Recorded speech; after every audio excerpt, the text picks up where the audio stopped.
Bill mentioned, we've all done a lot of rotten sins. I've been with Bill when he's done a lot of those rotten sins. That's part of the reason I chose that hymn for us to sing today. You know, the definition of an optimist is a person that plays a trumpet and carries a pager.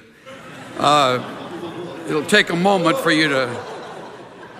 Just a joke, Bill. It's just a joke. Having a little fun with me. I remember one cold winter morning back when Dr. Walford was president, and we had a few Saturday morning classes, and one of my Saturday morning classes was taught by S. Lewis Johnson, Dr. S. Lewis Johnson, now gone, and taught a lot of us on the platform Greek, and for some of us it was more of a challenge for him than for others. And I happened to be walking along as he was making his way to the class. He hated cold weather, had a big heavy black coat on, a hat on, and he's from Carolinas, and so this kind of cold weather for him was unusual. And he said, I said, "Good morning, Dr. Johnson." He said, I said, "How are you?" "Not well."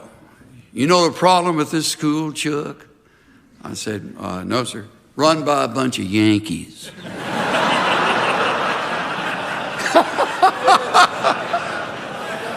Bunch of Yankees have class on days this cold. I'm so excited about this new year, I can hardly stand it. I have to tell you. It's always amazing to me that people are bored. There are folks that are actually bored in life. Like a fellow named Lawrence Walters from San Pedro, California. Let me tell you about Lawrence. He said one day, "Enough is enough. What I need is a little adventure. Tired of just sitting around." So on the 2nd of July that year, he rigged up 42 helium-filled weather balloons, tied them to a Sears lawn chair, and lifted off. It's a true story. Armed with only a pellet gun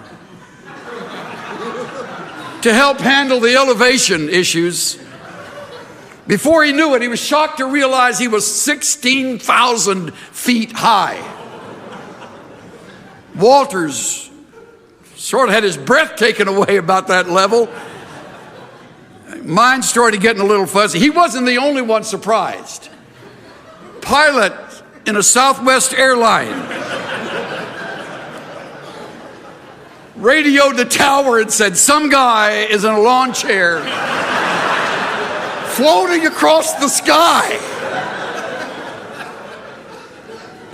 Thankfully, Walters had enough presence of mind to start shooting out the balloons, which allowed him to land about 45 minutes later in Long Beach. But that bizarre experience got him on a Tonight Show and a Timex watch and a Timex ad, and ultimately the guy had to quit his job as he went on the road to deliver motivational speeches. That is how hard up we are for motivational speakers. So why in the world did you do that? Was the common question everybody asked him. He says, "People ask me that a lot. They want to know if I had a death wish or something." And he said, I just told him, no, I just had to do something. I couldn't just keep sitting there. The guy's a nut. You imagine people just sitting there. You can't, and I can't. What a terrible way to spend a year, just sitting around, just wondering and waiting for something to happen. With years unfolding like these years, the best years of our lives, and the best is yet to come. We just sang about it. Now, how exciting is it that we can walk into 12 new months. Well, half of it's already gone. So 11 and a half of the months now that are unrolling in front of us, which I want to talk to you about. And I want to warn you too, before we get into these months very far, that there are dangers lurking. A couple or three of them that came to my mind as I put my thoughts together. There's the danger of our walking in the flesh instead of the spirit, and suffering the consequences, not walking by faith, but walking by sight, which fills our lives with worry, stupid worries. Then there's a danger of planning every detail, right down to the gnat's whisker, and forgetting the most important part of all, and that's praying for direction as we walk into these 11 and a half months that remain. And the danger of running ahead of God rather than waiting for Him to open doors and to make the path straight and to clear the obstacles instead of our trying to move them out of the way ourselves. And that constant battle everybody has with worry. Chances are good your worry list is longer than your prayer list. You're all worried about some big thing on the horizon, and it's a very real probability it'll never happen.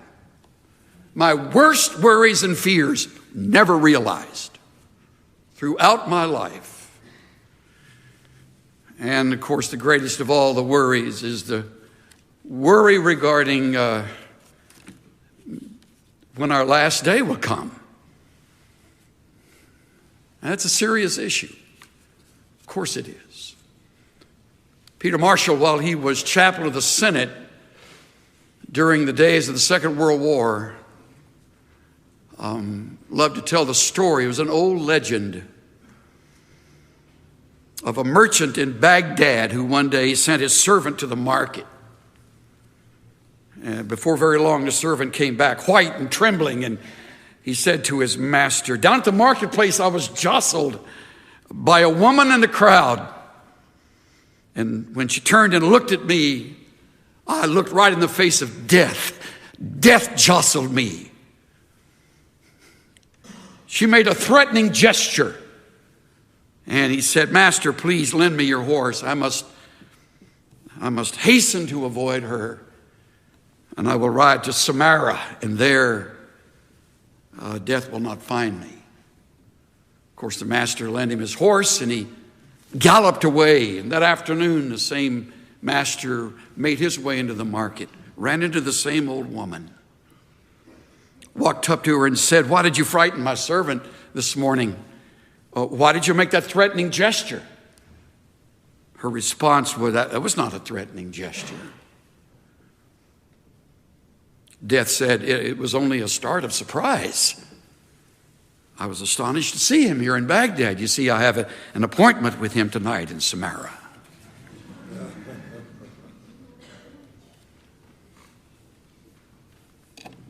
We serve a God who has put our lives together start to finish. He's not finding things out along the way. You'll never hear a gasp coming from heaven. Wow. I didn't know that. It's planned for us. Our times are in His hands. And some of you are learning that better than others. I have a few timely reminders for you in taking on the new year. They're all based on three simple statements found in James chapter 4. If you brought a testament with you, turn to it as Dr. Toussaint turns to his Greek text to check it out. Good for him. He's in our church. I look at him every Sunday, and I just thank God for things like patience on his part and a willingness to listen to me, who was once his student. Talk about an amazing turn of events. Remarkable, he even shows up. So here we are looking at the next few months, and we read in verse 13 of James 4, "Come on now, you who say Today or tomorrow we will go to such and such a city and we'll spend a year there and engage in business and make a profit. Yet, look closely, students, faculty members, friends of the seminary. You do not know what your life will be like tomorrow. You're just a vapor that appears for a little while and vanishes away. Instead, you ought to say, if the Lord wills, we will live. And then we will do this or that. Love this passage of Scripture. Love it. Preach on it every new year. Whoever's from Stonebriar Church, you heard me bring this talk a few Sundays ago. It's a great reminder, not just at the beginning of a new year, but how easy it is to play God, especially when we get a little theology under our belt.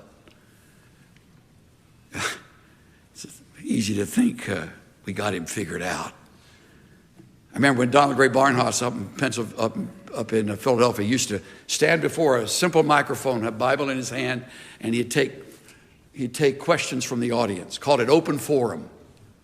And his student up in the balcony stood up and said, Dr. Barnhouse, I've been wondering, how could the children of Israel be 40 years in the wilderness and the shoes never wear out and the clothes never wear out and they never went hungry? Dr. Barnhouse's answer was, God! He kind of had the voice of the fourth member of the Trinity, you know. God! The kid goes, oh, now I understand.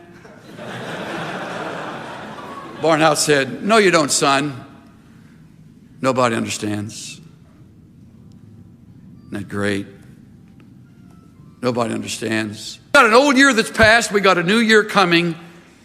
And if we're not careful, we'll follow our own rules. Look at verse 13. Here are our rules. Our rules. First, we choose our time, today or tomorrow. See, we're making plans. We got our day timer, or whatever form you use to help organize your life.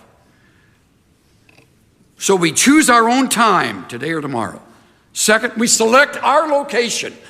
We'll go to such and such a city. January, I'm going to be in Dallas. Come July, I'm going to be in Phoenix. Come September, hope to be, and you name that. We choose the location. We select the place we're going to be. Third, we limit our stay. See what it says? We'll spend a year there. So this guy's really got his life organized. And then we arrange our activities. We will engage in business. We even predict a profit. We will make a profit. It's all in verse 13. That's exactly what we do in unguarded moments. I do it when I'm not thinking more wisely. I set out a plan. I got the year in front of me. I love getting my book and going through January and February and March. I get all this thing I've done all the way through December, as if I'm going to live to see December. I don't know, I will. Got it all planned out. Now understand, James is not criticizing good planning. He's not advocating being haphazard about our lives, being disorganized.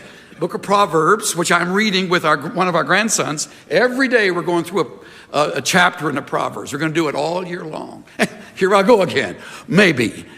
We're going to go through it all year long. If I'm still around, if he's still around, what a thought. But Proverbs is talking about organizing your life. What he's addressing is demonstrating mistaken confidence. Stop that. Stop that kind of presumptuous living. In fact, look at the very next verse. You do not know what your life will be like tomorrow. Isn't that a remarkable thought? We planned out tomorrow, but we don't know what our life will be like tomorrow. I put together a few tomorrows. It's a Thursday. The date is April the 13th. The Secretary of War is Edwin Stanton. He's making plans in the White House for a celebration. Flowers have been ordered. Banners have been raised. The name, Ulysses S. Grant, Victor, it's going to be spread all over. The war, this terrible war between the states, finally the bloodshed is ending. They're going to celebrate. And then in the words of Jay Winnick, then came the bullet that bore into his brain. 1865, April 14th. Good Friday, the president's assassinated. The day before, they didn't know a thing about that. Oh, they got the security all buttoned down. President's okay, safe. Thank God the newspapers are finally getting beyond the ugly criticism of this buffoon of an ape-like president, they called him. Now he's dead. Travel with me ahead over 75 years later. It's a Saturday afternoon, and a naval officer and his wife are, of all things, finishing the decorating of their little apartment as they're enjoying a wonderful tour of duty at Pearl Harbor. December 6th, we'll sleep in tomorrow morning. Got our apartment ready. This is going to be great. Wonderful night of romance together. And the place comes apart the next day. Tomorrow, December 7, 1941, Sunday morning, when all hell broke loose. They never thought of that the day before. You didn't know what their life would be like tomorrow. You and I were not alive in that first tomorrow. Many of you weren't alive in the second I mentioned. Let me mention one where we all were. Monday Night Football. What a great game it was. Had a terrific time. The guys on the TV talked too much, so I had it on mute. Just enjoyed the game, Cynthia and I and two or three friends we had over in our little home here in Dallas. September 10, 2001. And I'm eating a bowl of cereal on Tuesday morning in the kitchen, standing up, which is my style when I have breakfast. Not that I'm driven, but... And I click on the TV, it's still on mute. And I'm looking at what looks like a Bruce Willis movie. And I'm thinking, how in the world did they film that? I got a son at School of the Recording Arts down in Florida where they do these animations. And I'm thinking, well, he would know how they did that film. And all of a sudden, boom, a plane goes through the second tower. And I scream for Cynthia. And we call our kids. We couldn't get through to one of them. Inside for Living was at that time in a place called EDS, in temporary quarters as our building was being built. And boy, that place shut down. It looked like we were at war. We were. Tomorrow.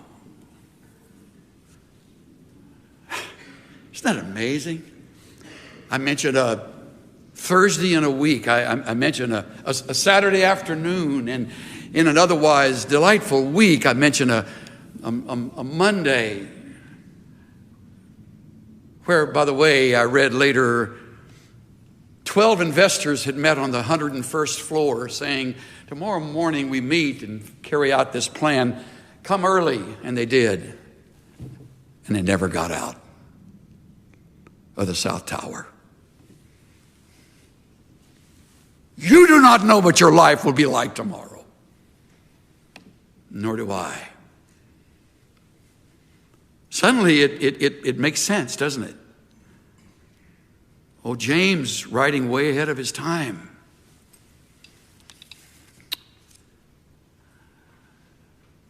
Why, you're just a vapor.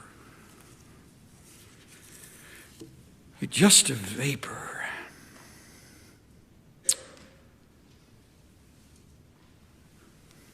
Shakespeare writes in Hamlet, Macbeth, he writes, if you can look into the seeds of time and say which grain will grow and which will not, speak then to me.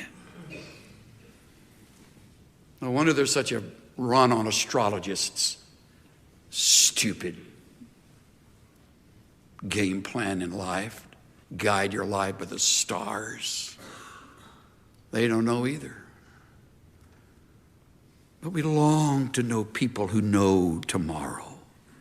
I got a friend who lives in Santa Barbara Canyon. He said, Chuck, when the fire hit, it came like a 50-mile-an-hour flood of flames. He says, I looked up and I saw the smoke and I started making a list.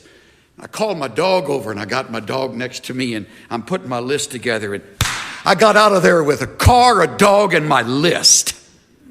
Lost everything else.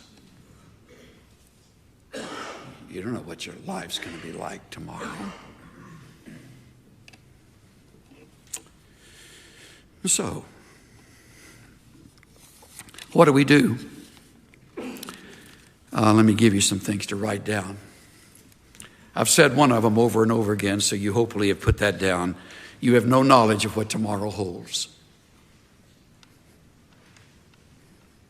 We have a church out in Frisco filled with people who didn't know what their year held. Before the year started, they didn't know that by the end of the year they'd be unemployed.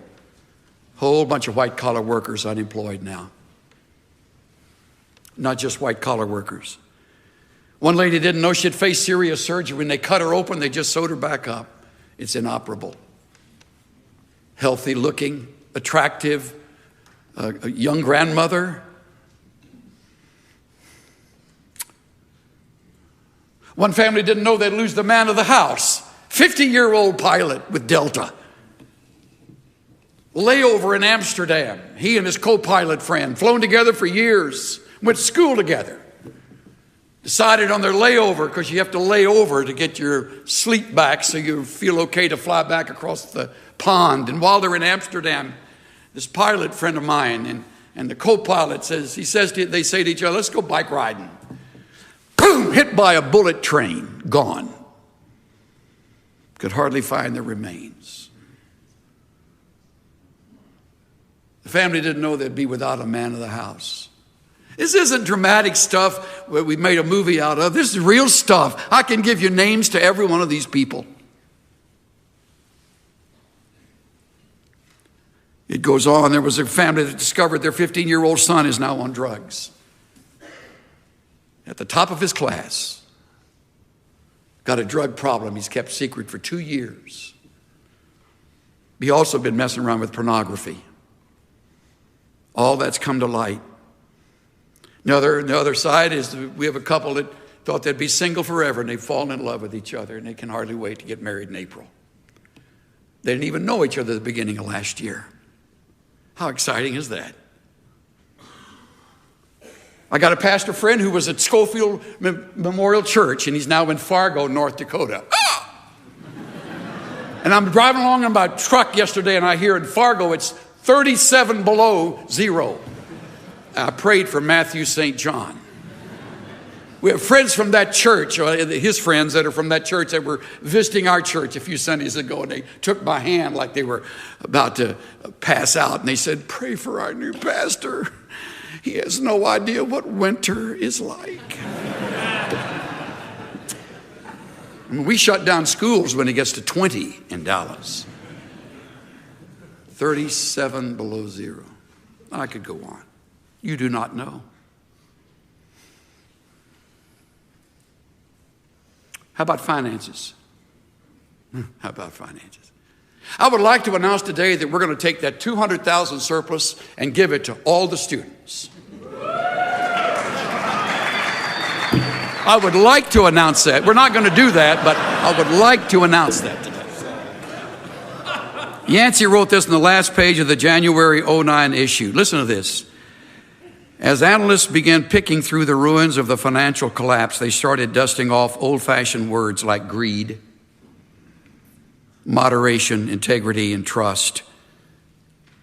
When executives line their pockets at the expense of employees and shareholders, when banks make speculative loans with little likelihood of payback, when borrowers walk away with good faith contracts and the system collapses.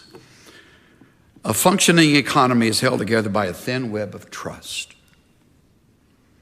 If you doubt that, visit a country where you have to pay bribes to get action, and you must count your change after every purchase. Then this. The same week that global wealth shrank by $7 trillion, Zimbabwe's inflation rate hit a record 231 million%. In other words, if you had saved $1 million Zimbabwean dollars on Monday, by Tuesday it's worth $1.58.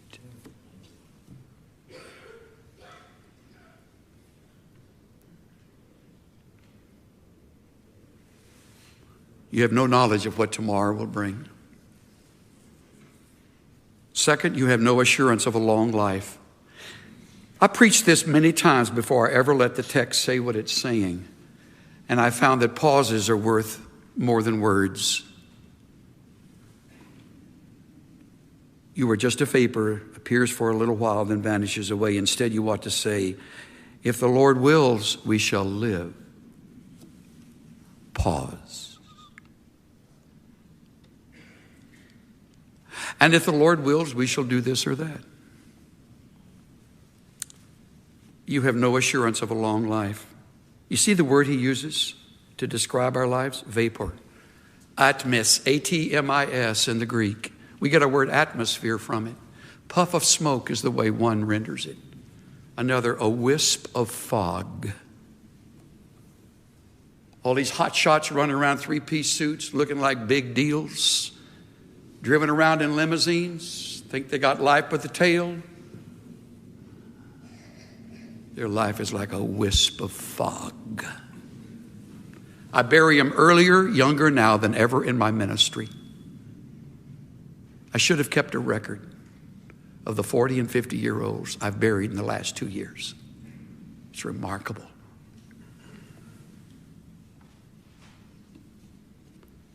So, we have no assurance of a long life. So here's what we ought to say. If the Lord wills, not about my will, it's about his will. Not about the attorney who draws up a will for my life, it's about the Lord's will. If the Lord wills, we will live, meaning I don't have forever. And then we will do this or that. 3 very practical lessons, and I'm through. Number 1, there is a will we need to respect. Our Lord's will. Notice the name, Lord.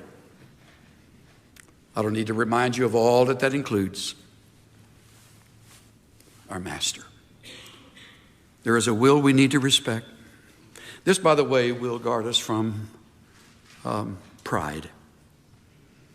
Constant problem we all fight, pride. If the Lord wills. Second, there is a destiny we need to remember. This will guard you from presumption. I say work hard. I say give it your best. These are the only few years you'll be at this place. Give it everything you've got. Grades will take care of themselves. Give it everything you've got. Because there's a destiny you need to remember. We're all going to wind up there. And it doesn't mean you run scared, okay? I was in the grocery store the other day. A very old lady was shopping next to me. And I listened to her. She kind of talking to herself. Or she had one of those ear deals and was talking to somebody. I've answered people in grocery stores. I reached over to get tomatoes one time and she said, no, I'm going. And she wasn't talking to me. She's talking to Frank somewhere on the phone. Anyway, this old lady talking to herself, picking among the bananas. No green ones. Don't want to get any green ones. She won't even buy green bananas. Don't live like that. You know, you're gonna probably make it to tomorrow.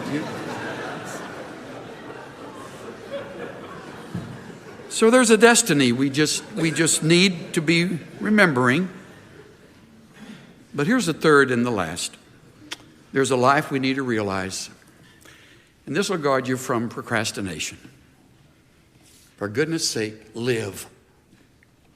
I love Jim Elliot's line, wherever you are, be all there. Live to the hilt, every situation you believe to be the will of God. Live it. Don't put it off. Live it. It's a wonderful way to conduct your life. And so much more to do than helium balloons on a lawn chair. Because I'm going to tell you, if you don't, you'll regret it.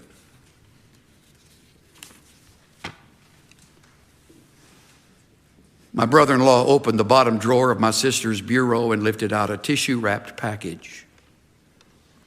This, he said to me, this is not a slip. This is lingerie.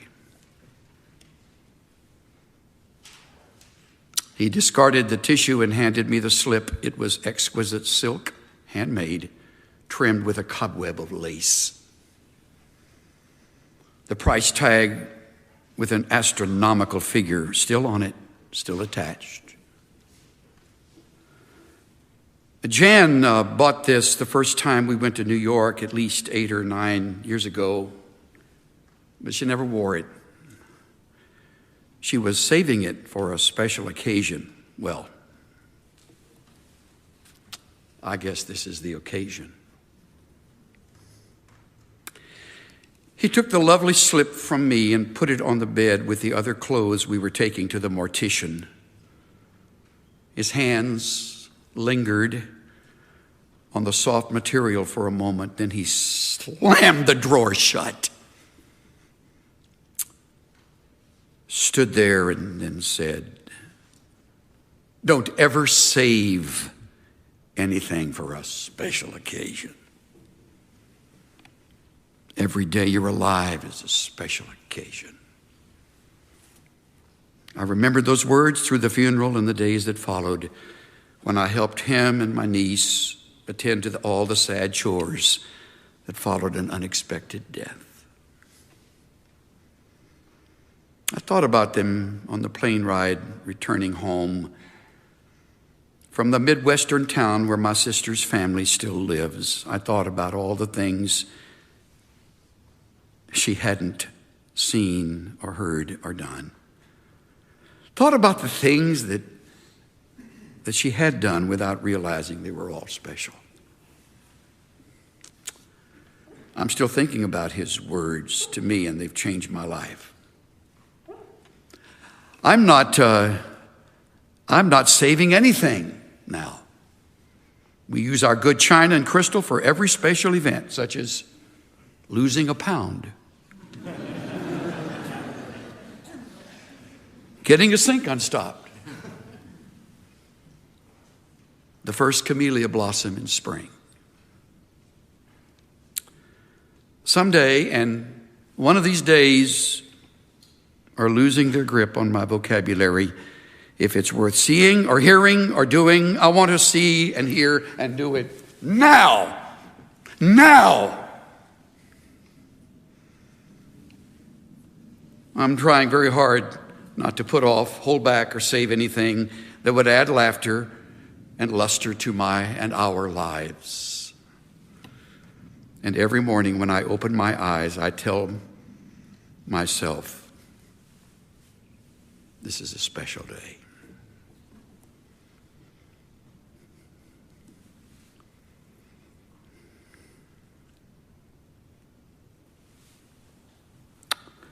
Father, thank you for perspective that only you give at times like this.